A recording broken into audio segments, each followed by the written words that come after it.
Falando ainda sobre o debate à Prefeitura de Curitiba que aconteceu no último sábado, ao longo dos 4 blocos de embates diretos, os candidatos falaram sobre diversos assuntos e trocaram várias acusações. E entre as acusações, os próprios candidatos se acusaram de mentir em diversos assuntos, além de apresentarem versões diferentes sobre o mesmo tema. E com base nessas situações, o portal ric.com.br fez uma série de reportagens apontando cada um destes pontos polêmicos que foram alvos de discordâncias entre Cristina Grêmio e Eduardo Pimentel. O primeiro ponto de discussão entre Cristina Grêmio e Eduardo Pimentel foi a quantidade de pessoas em situação de rua na capital. Cristina disse que Pimentel menospreza as mais de 4 mil pessoas que vivem nessa realidade. Já Eduardo acusou a adversária de aumentar os dados. Mas os números oficiais da Secretaria de Avaliação, Gestão da Informação e Cadastro Único apontam que cerca de 4 mil pessoas estão em situação de rua na capital paranaense. Segundo dados da Fundação de Ação Social, Curitiba consegue atender atualmente 1.640 pessoas nos serviços de acolhimento, ou seja, mais da metade das pessoas em situação de rua não teriam vaga no serviço da Prefeitura para essa área. Sobre a quantidade de crianças esperando vagas em creches na capital, Pimentel e Cristina divergiram nos números, mas a Secretaria de Educação do município aponta que no mês de junho de 24, 8.196 crianças de Curitiba estavam à espera de uma vaga em creches. Durante o debate, Cristina citou 10 mil crianças fora das creches, apesar de hoje esse número ser menor. O dado utilizado por Cristina Grêmio corresponde ao levantamento feito em março, no início do ano letivo, quando eram 10.306 crianças sem vaga.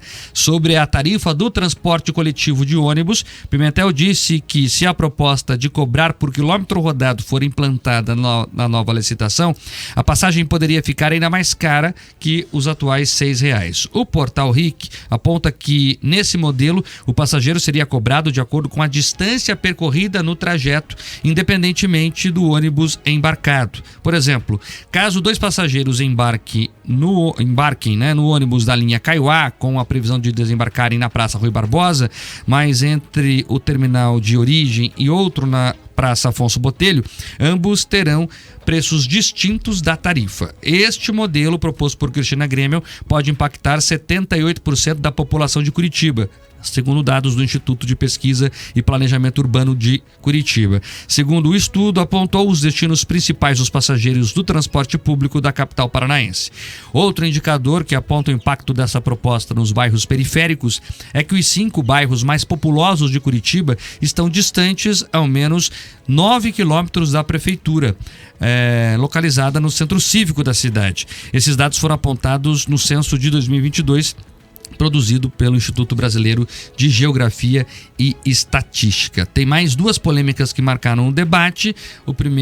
A primeira sobre um apoio do Partido dos Trabalhadores à candidatura de Eduardo Pimentel. A checagem do portal RIC aponta que, por mais que existam críticas públicas de alguns desses representantes do PT a Grêmio, não há menções claras do apoio do partido à candidatura de Pimentel. Por exemplo, Gleisi Hoffmann postou no Instagram que a candidata Grêmio sugeriria acabar com os serviços gratuitos de saúde e que não tinha nenhuma preocupação com a vida das pessoas. Já Zeca Dirceu apontou que Grêmio representa o caminho do caos e a negação da política do ser humano, da ciência e da empatia com as necessidades do povo. Oficialmente, o PT não fez qualquer menção de apoiar Pimentel no segundo turno em Curitiba, bem como não faz parte da coligação do candidato. Já entre os vereadores eleitos da capital, Laís Leão, do PDT, foi a única parlamentar eleita que manifestou publicamente apoio a Pimentel no segundo turno aqui em Curitiba. Por fim, Eduardo Pimentel acusou o vice de Cristina Grêmio de ser condenado. Já a candidata reforçou que o colega de chapa não é ficha suja. A checagem do portal ric.com apontou que Jairo Ferreira Filho, o vice de Cristina Grêmio, foi condenado em primeira e segunda instância a devolver R$90 mil num processo de quebra de contrato. A informação foi divulgada com exclusividade pela coluna Panorama Político do jornalista Brian Valêncio, produtor aqui do programa, que apontou que Jairo Ferreira Filho foi acusado por uma mulher em um processo de quebra contratual envolvendo a locação de um carro. A primeira condenação nesse caso aconteceu em março de 2024. Jairo Ferreira Filho recorreu ao Tribunal de Justiça do Distrito Federal, alegando que a responsabilidade do caso era do sócio que ele tinha na empresa Leilão Money, mas esse pedido foi indeferido. Como a ação é um processo civil e não criminal, Jairo Ferreira Filho não ficou inelegível, mas sim, há uma condenação em segunda instância. É isso, vamos rodar aqui rapidamente então a nossa bancada, porque o Escola e a Camila têm que nos deixar. Começar com a Escola, como é que você vê aí essa checagem de fatos?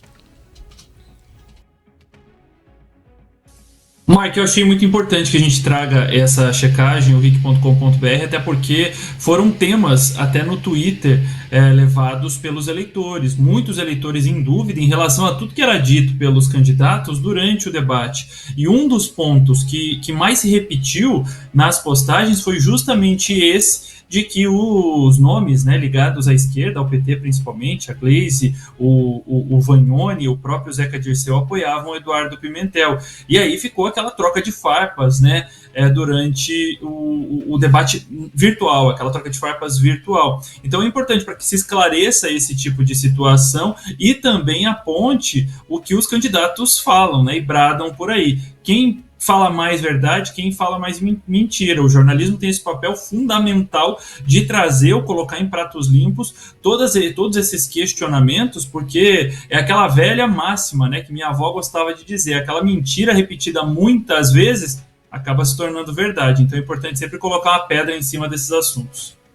Informação parece que vem ganhando destaque, aí não chega a ser uma novidade, as fake news já estão aí desde 2018, sim, mas em 2024, né, Camila Andrade parece que vem também ganhando esse papel de apropriação no discurso dos candidatos, de serem vítimas e de estarem desmascarando. Que bom que a gente, como imprensa, tem esse papel peneira ali, basicamente, de esclarecer para o eleitor o que é mentira e o que é verdade em cada discurso.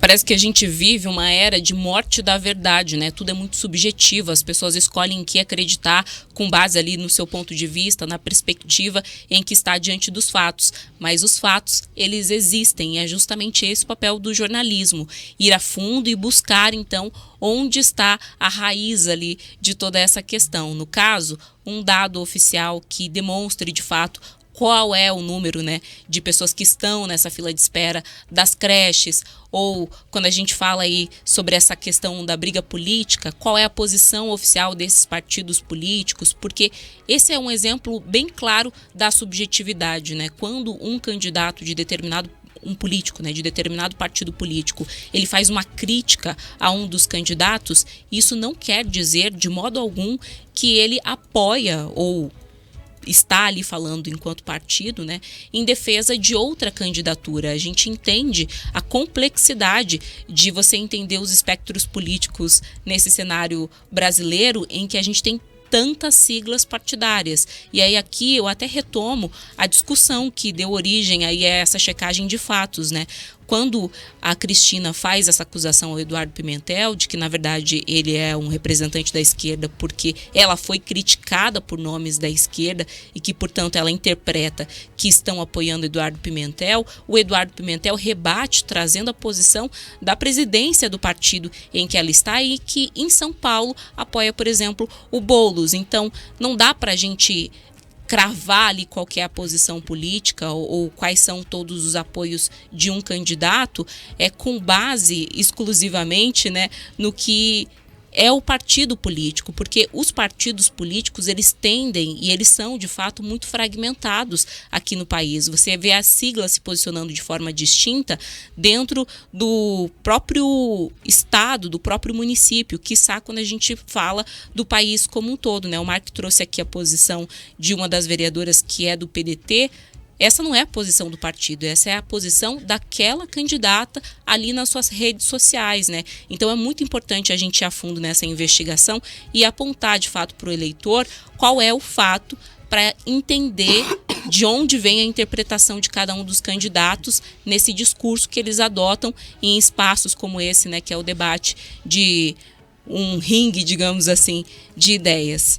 É isso, como eu estava falando ali, eu estava me lembrando meio de Nietzsche. Ele falava, né? Não há fatos, apenas versões. E a gente vive justamente esse mundo, vem se utilizando o neologismo da pós-verdade, que são as versões, né? Que são as roupagens que se dão aos fatos. E no universo político isso é mais vivo do que nunca. Aliás, Rafaela Moron, é um bom tema para você debater aqui no Contraponto, né? Que mundo é esse que muitas vezes o fato é escondido embaixo do tapete e dos dois lados, tanto na direita como na esquerda, as pessoas se apegam mais ao que emocionalmente lhes parece mais real, mas não necessariamente é real. E tem um ponto nisso tudo também durante as eleições, Mark, porque como o jornalismo vem dar, né, o verniz da credibilidade, os marqueteiros muito espertamente se aproveitam disso na campanha, porque quando eu aponto uma fake news de um candidato concorrente, eu tenho um valor de estar desmascarando uma informação falsa. Então, em tese, eu sou melhor do que ele, que além de mentir, não consegue ter a mesma virtude que eu tenho de descobrir a verdade. Então, isso é muito utilizado também dentro da campanha nesse sentido, né? As palavras fake news, mentira, desinformação, não ficam só no ponto de vista de colocar aquele candidato como uma vítima de ataques por ter uma candidatura espetacular aos olhos do eleitor, mas também no sentido de usar a credibilidade que a imprensa passa com o que a gente acabou de fazer aqui, que é a questão da checagem dos fatos, aquele candidato, como se ele fosse um verificador ali da verdade se apresentando aos olhos do eleitorado. Só um adendo, eu costumo concordar com o Nietzsche, mas nesse caso eu discordo, e eu acho que é uma discordância, inclusive, Mark, que eu não diria que é eterna, né?